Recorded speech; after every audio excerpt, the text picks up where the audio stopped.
என் அருமை நியூஸ் 7 தமிழ் தொலைக்காட்சி நேயர்களே, உங்கள் அனைவருக்கும் என்னுடைய அன்பான வணக்கங்கள். நாம் எல்லோருமே விரும்புவது மகிழ்ச்சி மிகுந்த கவலையற்ற வாழ்க்கை. ஆனால் இது சாத்தியமா என்றால் சாத்தியமில்லை. எனவே கவலைகளை நாம் கையாள தெரிந்து கொண்டிருக்க வேண்டுமே தவிர வெறும் மகிழ்ச்சியால் மட்டுமே வாழ்க்கையை ஓட்டிவிட முடியும் என்று எண்ணினால் அந்த எதிர்பார்ப்பு நியாயமாக இருக்க முடியாது.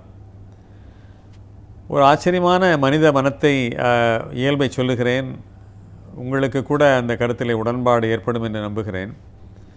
தங்களுக்கு நேர்ந்த பாதிப்பு என்பது மற்றவர்களுக்கும் வந்துவிட்டால் அதை பார்த்து ஆறுதல் கொள்ளுகிறவர்கள் இருக்கிறார்கள்.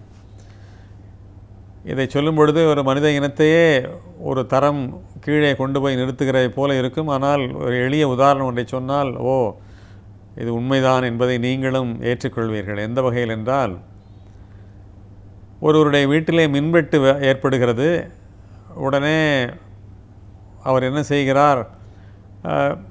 எந்த ஏற்பாடுகளை செய்ய முடியுமோ அதை செய்துவிட்டு வெளியிலே ஓடி வந்து பார்க்கிறார். எல்லா வீடுகளிலும் போய்விட்டதா அல்லது நம்முடைய வீட்டில் மட்டும்தான் மின்வெட்டு வந்து விட்டதா என்று பார்த்தால் அந்த பகுதியே இருளிலே மூழ்கி கிடக்கிறது. அப்பாடா என்று ஆறுதல் படுகிறார். நமக்கு மட்டும் போல எல்லாருக்கும் தான் போயிருக்கு என்பதிலே ஒரு சிறிய ஆறுதல் காண்பவர்கள் இருக்கிறார்கள். இப்படி பெருமூச்சும் மகிழ்ச்சியும் பார்த்தால் மற்றவர்களுக்கும் ஏற்பட்டு விட்டது என்பதிலே அவருக்கு ஒரு ஆறுதல் மகிழ்ச்சி. பல பேர் ஒன்றுமில்லாததற்கெல்லாம் மூட் அவுட் ஆகிட்டேன், அப்செட் ஆகிட்டேன், பெஜார் ஆகிட்டேன் என்றெல்லாம் சொல்லுகிறார்கள். ஒரு 2 இளைஞர்கள் எனக்கு முன்னாலே போகிறவர்கள் பேசி கொடுக்கிறார்கள். அந்த பஸ்ஸை மிஸ் பண்ணிட்டேன் மச்சி, ரொம்ப வாழ்க்கையே வெறுத்து போச்சுன்னு. ஒரே ஒரு பேருந்தை இவர் விட்டு விட்டாராம். உடனே இவர் வாழ்க்கையை வெறுத்து விட்டாராம். என்ன வாக்கியம் இது? ஒரு இளைஞர் பேச வேண்டிய வாக்கியமா? நம்பிக்கைகளினுடைய கூடாரமாக விளங்க வேண்டிய வருங்காலம் ஒன்றுமில்லாததற்கெல்லாம் எப்படி கவலைப்படுகிறது என்பதற்கு இதைவிட ஒரு நல்ல உதாரணம் சொல்ல வேண்டியதில்லை. ஒரு விஷயத்தில் தான் மக்கள் கொஞ்சம் கவலைகளை குறைத்து கொண்டிருக்கிறார்களோ, துன்பத்தை குறைத்து கொண்டிருக்கிறார்களோ என்று தோன்றுகிறது. நான் 78 முதல் உலக நாடுகளினுடைய பயணத்தை மேற்கொண்டிருக்கிறவன், நிறைய பயணம் செய்கிறவன். நான் ஒரு வேறுபாட்டை பார்க்கிறேன் அந்த காலத்திலிருந்து இந்த காலம் வரைக்கும். நான் எல்லாம் 70களிலே 80களிலே பயணம் செய்கிற பொழுது என்னோடு வருகிற சக பயணிகளை வழி அனுப்ப வருகிற குடும்ப உறுப்பினர்கள் அப்படி அழுவார்கள், விசும்புவார்கள், மூக்கை துடைத்து கொள்வார்கள், கிட்டத்தட்ட சளி இருமல் நிலைக்கு போய்விடுவார்கள். ஆனால் காலம் செல்ல செல்ல 90களிலே ஒரு லேசான ஒரு கண்ணீரை மட்டும் உகுத்தார்கள். கண்ணீருடைய விழியினுடைய மூலையிலே ஒரு துளி மட்டும் நிற்கும். 2000களிலே ஒரு மாதிரி சோகமான பார்வையை மட்டும் வழி அனுப்ப வந்தவர்கள், சக பயணிகள், தங்களுடைய குடும்ப உறுப்பினர்களை, நண்பர்களை வழி அனுப்ப வந்தவர்கள் ஒரு சோகமான பார்வை மட்டும் பார்ப்பார்கள். இப்பொழுது பார்த்தால் கணவனை மனைவி வழி அனுப்ப வந்தாலும் சரி, மனைவியை கணவன் வழி அனுப்ப வந்தாலும் சரி, குடும்ப உறுப்பினர்களை பாட்டிமார் தாத்தாமார் வழி அனுப்ப வந்தால் ஹாய் போய்ட்டு எல்லாம் இமெயில் பண்ணு, உடனே லெட்டர் போடு, ஃபோன் பண்ணு, ஞாபகம் பண்ணு என்ன அப்படின்னு சொல்லி படு கேஷுவலாக அவர்கள் பேசுகிற விதம் ஒரு கவலைப்பட்ட சமூகம் எப்படி மாறிவிட்டது என்பதை இது ஒன்றில்தான் என்னால் உதாரணமாக பார்க்க முடிகிறதே தவிர பெரும்பாலான விஷயங்களில் மக்கள் கவலைப்படுவதை இன்னும் தொடர்ந்து கொண்டுதான் இருக்கிறார்கள். மருத்துவர்களோ ஜோதிடர்களோ ஏதோ ஒன்று நடக்கப் போகிறது, ஒரு விரும்பத்தகாத ஒரு விஷயம், உடல்நலக்குறைவோ இல்லை சமூக நிகழ்வோ நடக்கப் போகிறது என்று சொன்னால் உடனே பல பேர் இதயமே நொறுங்கி போகிறார்கள். ஏதோ மரண தேதியை கையிலே குறித்து கொடுத்து விட்டதைப் போல வருத்தப்படுகிறார்கள். அவசியமில்லை. பல நேரங்களிலே மருத்துவர்களுடைய வாக்குமூலத்தை நாம் 100க்கு 100 எடுத்துக்கொள்ள வேண்டும் என்கிற அவசியமில்லை. என்னுடைய வாழ்க்கையிலே எடுத்துக்கொண்டால், என்னுடைய தந்தையார் மறைவுக்கு பிறகு என்னுடைய தாயார் கொஞ்ச காலம் வாழ்ந்தார்கள். அவருக்கு உடல்நலக்குறைவு ஏற்பட்ட பொழுது பெரிய மருத்துவ குழுவே என்ன சொன்னது, இவர்களுடைய ஆயுட்காலம் நீண்ட காலமாக எங்களுக்கு தெரியவில்லை, நீங்கள் இனிமேல் சிகிச்சை அளிப்பதை நிறுத்திவிட்டு இனிமேல் அவர்களை வீட்டுக்கு கொண்டு போய் ஏதோ அவர்களை முடிந்தளவு பார்த்து கொள்ளுங்கள் என்று சொன்னார்கள். ஒரு மருத்துவர் வெளிப்படையாக சொல்லிவிட்டார். அதெல்லாம் கிட்டத்தட்ட முடிந்து போன கதை என்பதை போல. ஆனால் மிகப்பெரிய 5 பேர் கொண்ட மருத்துவர் குழு கைவிட்ட என்னுடைய தாய் அதற்கு பிறகு 1.5 ஆண்டுகள் நலமோடு வாழ்ந்தார்கள் என்பது செய்தி. அப்படியானால் இந்த தீர்ப்பை யார் எழுதுவார்கள்? ஏன் நடக்காத ஒன்றிற்காக, கற்பனையான ஒன்றிற்காக நாம் ஏன் கவலைப்பட வேண்டும்? நாளைய தினங்களுக்காக இன்றைய தினங்களை நாம் இழந்து கொண்டிருக்கிறோம். அந்த கற்பனையிலே, கவலையிலே நாம் மிகப்பெரிய வேதனைகளையெல்லாம் சந்தித்து கொண்டிருக்கிறோம். இனிமேல் நாம் கவலைகளை எப்படி அணுக வேண்டும் என்பதற்கு ஒரு புதிய உத்தியை நான் சொல்லித் தருகிறேன். இந்த உத்தியை மிக எளிமையாக விளக்க வேண்டும் என்பதற்காக மிக எளிய முறையிலே ஒன்றை நான் அணுகியிருக்கிறேன். இப்போ உதாரணத்திற்கு இதில் சிக்கல், ப்ராப்ளம் என்று வைத்துக்கொள்ளுங்கள். க என்பது கவலையை குறிக்கிறது, தீ என்பது தீர்வை குறிக்கிறது, இது மகிழ்ச்சியை குறிக்கிறது. எல்லோருமே சிக்கலை சந்திக்கிறோம். உடனே கவலை என்கிற நாற்காலியிலே பலகாலம் அமர்ந்து கொள்கிறோம். சில பேர் நாட்கணக்கில் இருக்கிறார்கள், சில பேர் வருடக்கணக்கில் இருக்கிறார்கள், சில பேர் ஆயுசு பூராவும் இதிலேயே அமர்ந்து கொள்கிறார்கள், அடுத்ததை பற்றி சிந்திப்பதில்லை.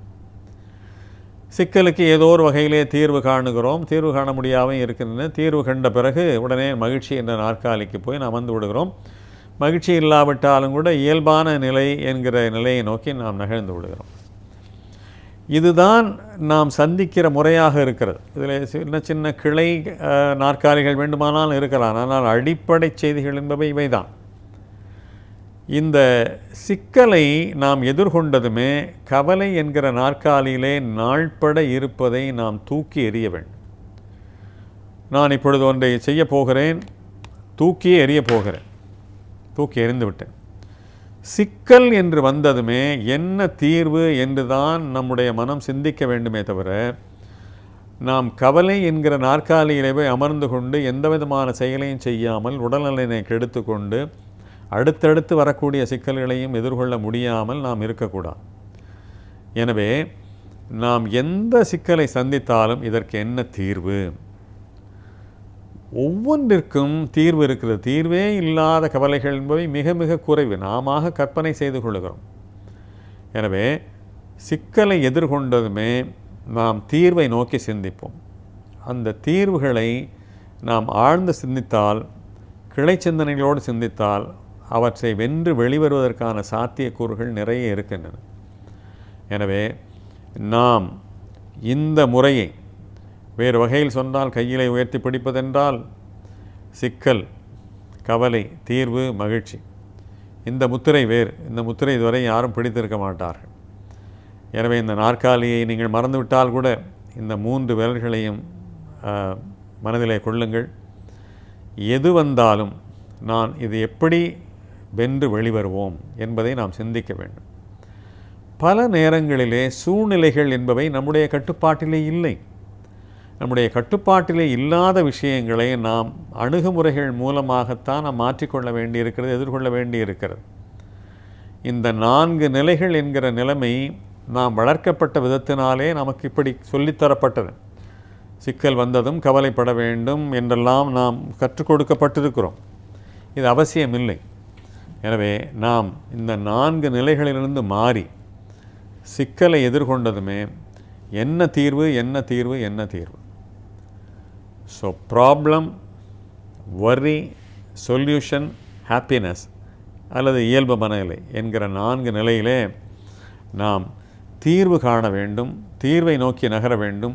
தீர்விலே தான் நாம் வென்று வெளிவருவதற்கான சாத்தியக்கூறுகள் இருக்கின்றன. இது நாள் வரை நாம் கடைப்பிடித்து வந்த முறைகளெல்லாம் வேறாக இருக்கலாம், ஆனால் அவை தீர்வுக்கு வழி சொல்லவில்லை. சிக்கல் என்கிற நாற்காலியிலே நாள்பட உட்காரத்தான் நமக்கு சொல்லி தந்திருக்கின்றன. திரும்ப திரும்ப அந்த கவலை நாற்காலியிலே அமர்ந்து செயல்படாமல் போவதை விட, உறைந்து போவதை விட, நாம் நடக்க வேண்டியது என்ன, ஆக வேண்டியது என்ன, எதன் மூலமாக இதிலிருந்து வென்று வெளிவர முடியும்.